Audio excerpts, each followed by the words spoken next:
Hey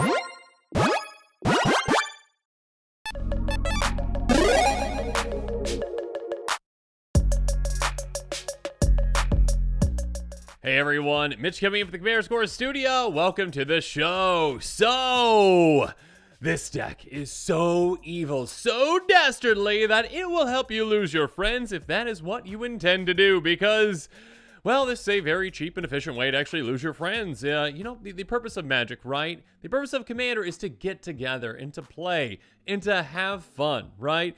And sometimes you win and sometimes you lose, and that's okay, right? The point isn't of winning, right? For Commander, that's not the point. But the point is certainly to have at least one player win, right? And with this deck, we demolish that purpose. We say, you know what? No, what we just did was pointless. We did something that was completely pointless. Nothing was resolved. No one won, because with this deck, we've got an absurd amount of ways to draw the game to say, you know what? Nope, this didn't happen. Let's shuffle up to it again. Nothing happened again. Wow, amazing. Yeah, this can help you lose your friends quite quickly because, well, it's pretty obnoxious. It's pretty annoying. Let's jump into it. Here we go. We've got John Arenica's Shattered One. A really excited and spicy Commander. Exciting. It's excited, I'm sure, about this deck too. But yes, it is a really cool Commander that can do a lot of cool things, and yes, can be used in a dastardly way such as this one. Anyways, it's a 3/3 elf wizard that costs 2 blue black. It says, at the beginning of your end step, target opponent gains control up to 1 target creature you control. Put 2 counters on it and tap it. It's goaded for the rest of the game and it gains. This creature can't be sacrificed. Whenever creature you own but don't control attacks, you draw a card. So a pretty cool Commander. Again, one that, like, hey, yeah, it's great. Yeah, you can do all these cool things with it. You can give your opponents creatures. They can attack. You know, their other opponents, because it's going to be goaded. It's going to be slightly larger. When they do attack, you get to draw cards. Great. But not in this situation. Because in this situation, we don't care about all that. We only care about 2 pieces on this card. Number 1, at the beginning of our end step, we give one of our opponents one of our creatures. That's great. We don't care that it gets counters. We don't care that it's tapped. We don't care that it's goaded. We don't care about that at all. We care about one other thing, though, and this is a huge thing. Probably the biggest thing, and something that Wizards really doesn't print on things like ever, and that is the ability to make a creature unsacrificable, which is definitely a term. Again, it's good for the rest of the game, and it gains... This creature can't be sacrificed. So essentially, that creature can never be sacrificed. Now, Wizards put this in there, you know, so if you're playing against like an aristocrat style deck, they can't be like, well, you gave me this creature and I'm going to utilize it with a village rights, or, you know, sacrificing it for value with my Viserys here. That makes sense. But the way that we're going to utilize it, well, it utilizes some really old, obnoxious cards that never see play, but are incredible with this Commander if you are trying to, again, lose your friends and just drop the game, which is just obnoxious, just terrible, just absurd, and you can lose your friends for the low price of, according to Moxfield, $19.92. So yeah, less than $20 to lose your friends, and if you already got some of those cards, you can lose them for even cheaper than that. Isn't that just a deal? But yeah.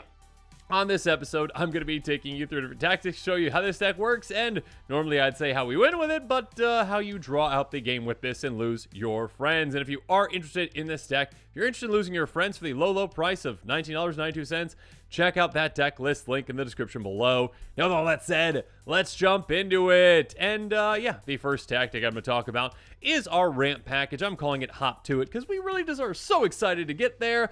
And of course, first up, there's Wayfarer's Bauble. Yeah, even Wayfarer's Bauble can help contribute to you losing your friends. Pay 2 tap, sacrifice, go get a basic land and a play tapped. And actually, it's pretty key and crucial that we can get certain basics, and we'll talk about those here in a bit. Moving on, we've got Everflowing Chalice, another great early ramp spell. Very efficient, very effective. Basically, get half the amount of mana back that you put into it. Next up, not a ramp spell technically, but a ritual effect. And ritual effects like this one can be great in a deck like this. Dark Ritual. 1 mana, add black to your mana pool. Fantastic, because a burst of mana like this can get us to the exact situation that we need to draw the game quicker. And yeah, again, it doesn't really matter what happens after that because the game is already over. Moving on, Charcoal Diamond. Efficient, effective, enters battlefield taps for a black mana. Yeah, it's nice. Dimir Signet. Of course, we're running our Signet. It is great. Pay 1 to it, taps for our colors, which is fantastic. Filters, filters. It helps ramp us as well. Moving on, Felwar Stone. Can tap for either our colors most of the time, depending on our opponent's land situation, which most of the time, yeah, that can help us out. Next up, Liquid Metal Torque. Taps for colors or tap can make non-land permanent into an artifact until end of turn. That can be helpful in certain situations. If someone casts a board wipe that blows up artifacts, yeah, sure, that opponent's commander is now an artifact. Cool. Next up, we've got Mind Stone. Again, efficient and effective. Doesn't help us, fix our mana, but still, 2 mana, taps for 1, can tap or can pay to tap and sacrifice it to essentially sacrifice and replace itself, which is nice. Prismatic Lens. This one can help us filter our mana if we need to. Taps for a cost, or we can filter our mana into it. And then we've got Sky Diamond, yet another one of the diamonds again. Like Charcoal, enters battlefield, taps for a blue. Very efficient, very effective. Moving on, Talisman of Dominance. 1 damage in commander is absolutely no big deal. We start with 40 life. This one can tap our colors, or one of our 2 colors deals 1 damage to us. Again, no big deal at all.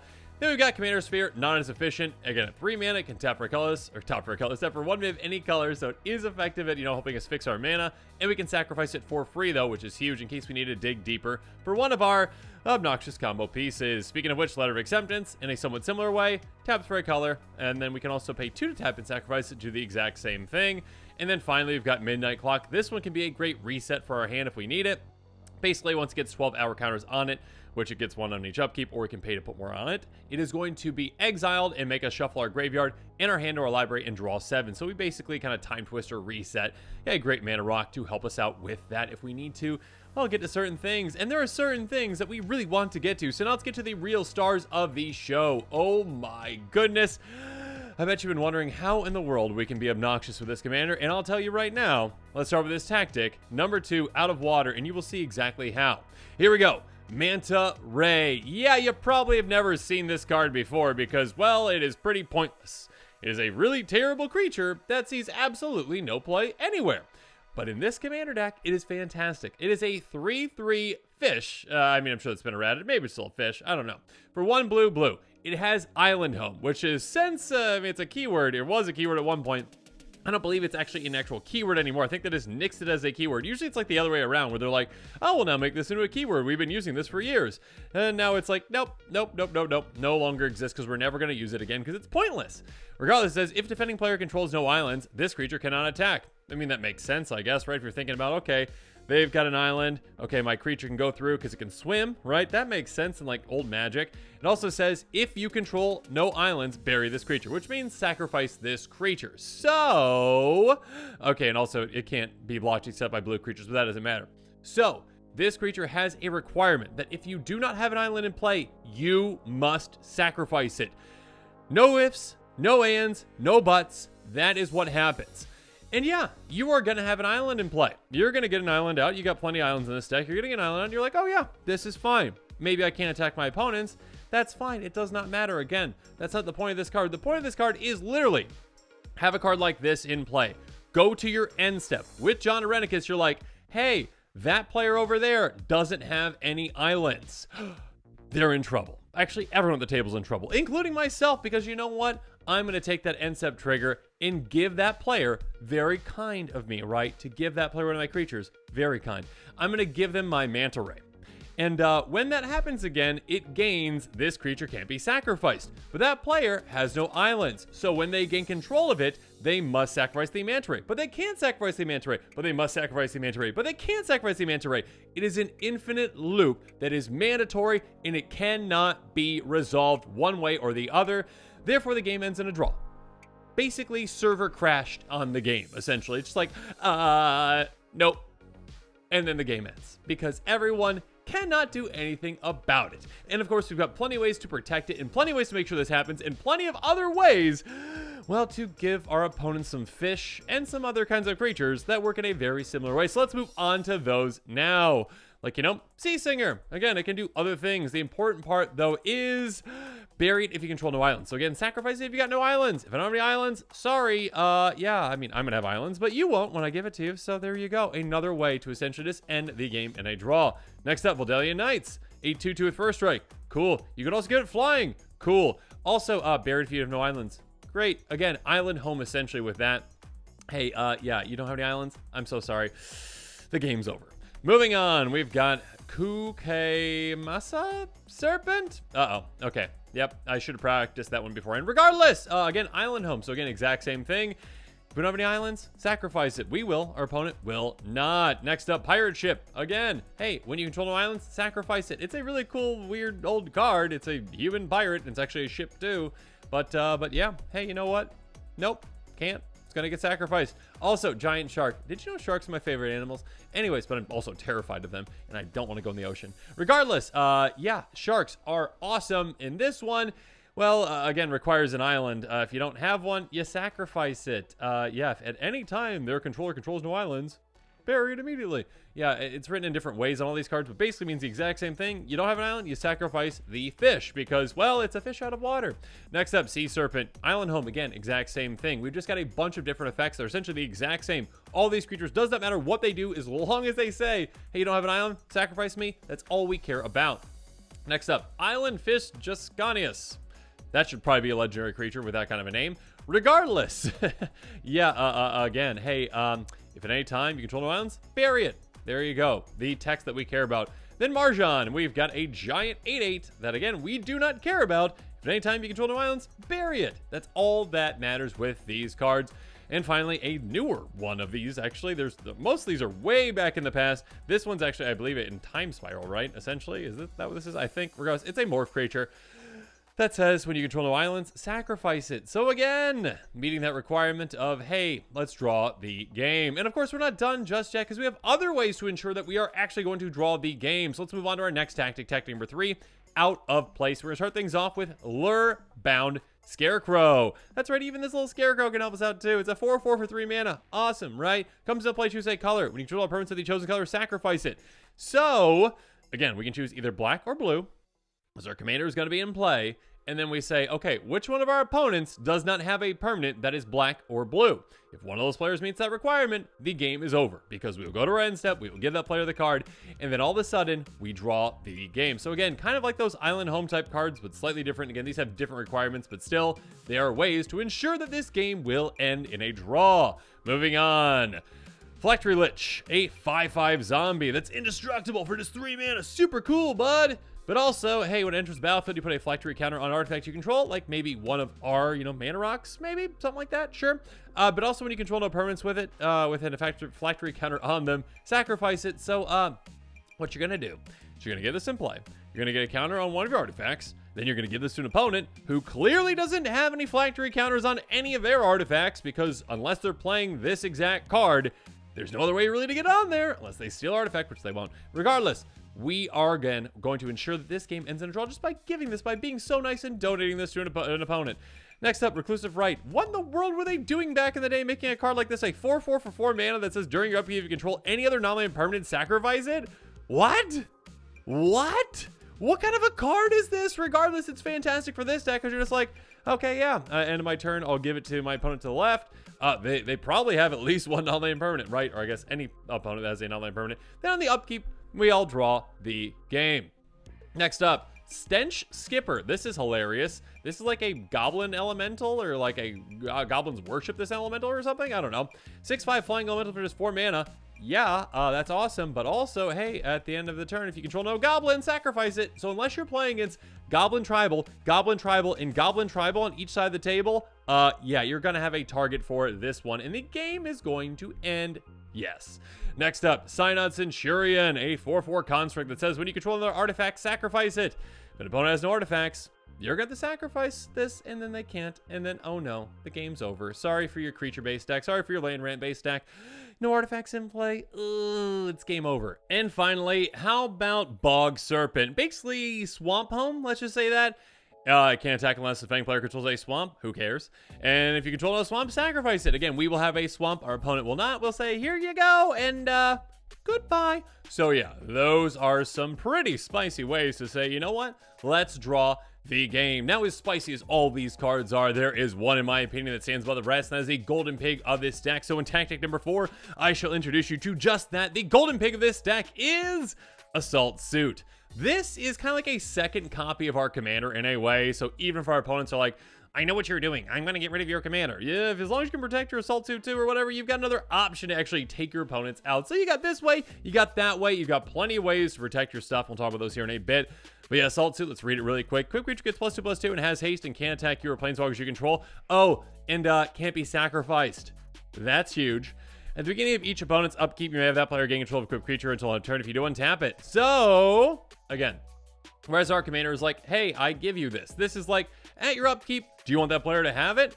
Yep, and again, since the creature can't be sacrificed, if there is a mandatory sacrifice on the creature, well, it goes into that unfortunate loop. Just unfortunately, the game ends in a draw, right? So yeah, another copy of our commander in a way, another way to win, essentially. Assault 2 is a fantastic card of this deck, and yeah, definitely worthy of the title of Golden Pig, in my opinion.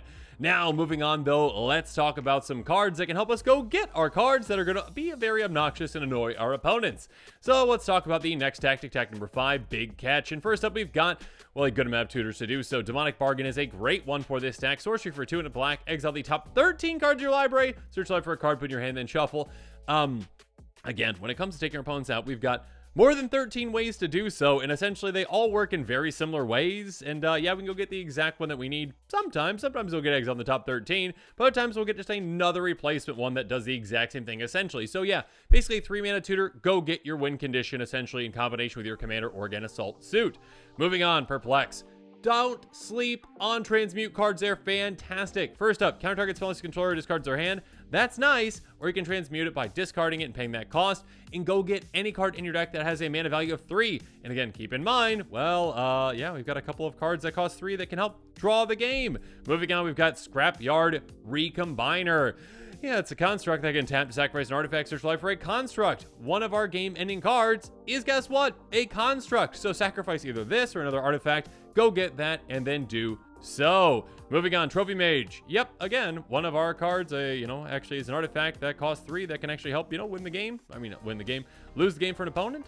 And yeah, this ETBs, you go get any, card that is an artifact that has 3 mana value in your deck. Go get it, get in your hand. Help your opponents lose the game. Not lose the game, draw the game. I need to make sure I'm on top of that, right? The point is to draw, not to lose. Moving on, Clutch to the Undercity.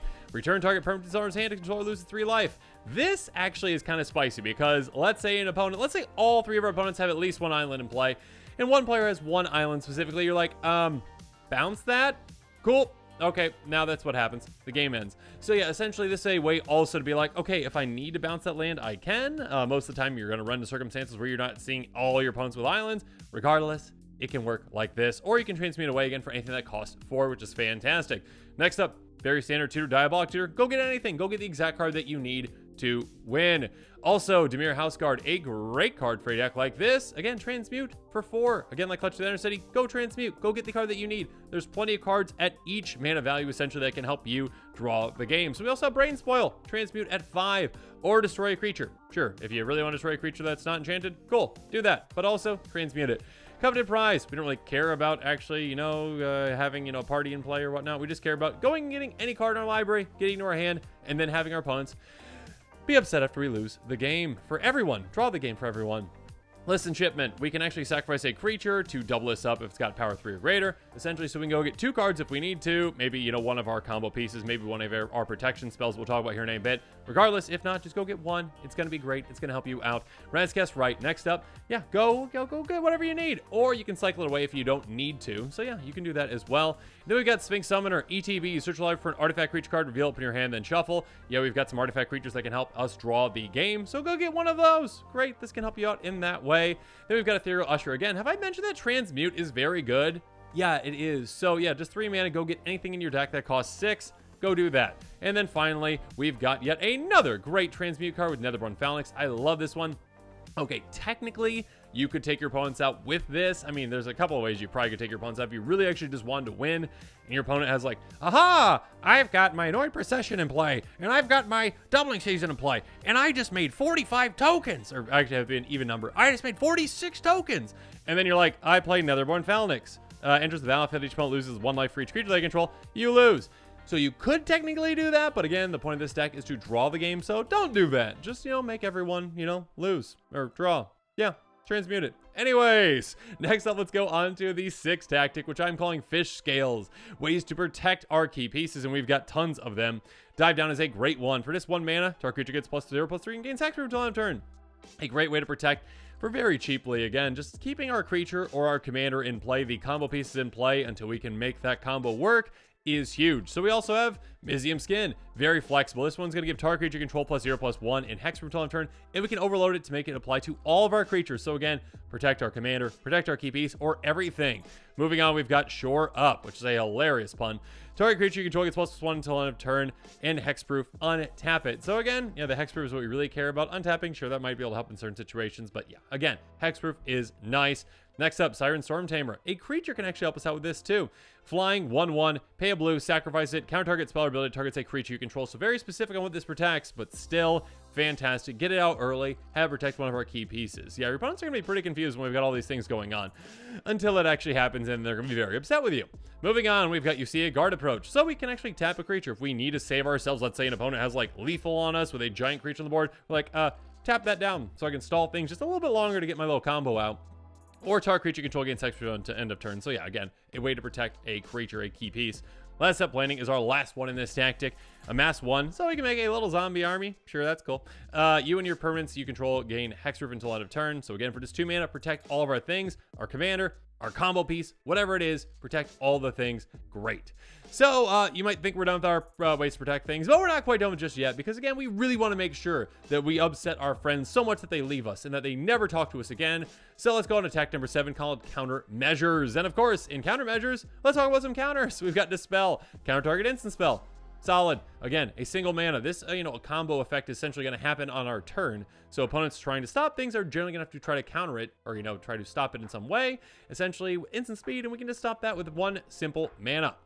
Speaking of which, Intervene. Hey, counter target spell targets a creature. Again, our combos generally, are creature-based, our commander, plus another creature. And so, if our opponents are trying to stop that, they're going to have to target one of our creatures, and we're going to be like, no, not happening. Next up, Spell Pierce. Again, very effective, very efficient. Low to the ground, counter target non-creature spell. This controller pays 2. This can have on a lot of scenarios. If our opponents don't have mana up, they're going to be in trouble. Moving on, Turn Aside, even bigger than Intervene, essentially. Hey, counter target spell that targets a permanent you control. So any permanent that they target, we can counter. So whether that's Assault Suit, whether that's our commander, or again, a key combo piece, we can counter it. Next up, Counter Spell. Counter any spell. 2 mana. Lovely. No restrictions on this one. Can help us out in a lot of situations. Next up, Counter Squall. Getting that restriction of non-creature spell, but generally that's what we want to counter. But also, its controller loses 2 life, so a little insult to injury right there. Be like, yeah, take that. Not only am I about to draw the game, but you just lost 2 life. Take that.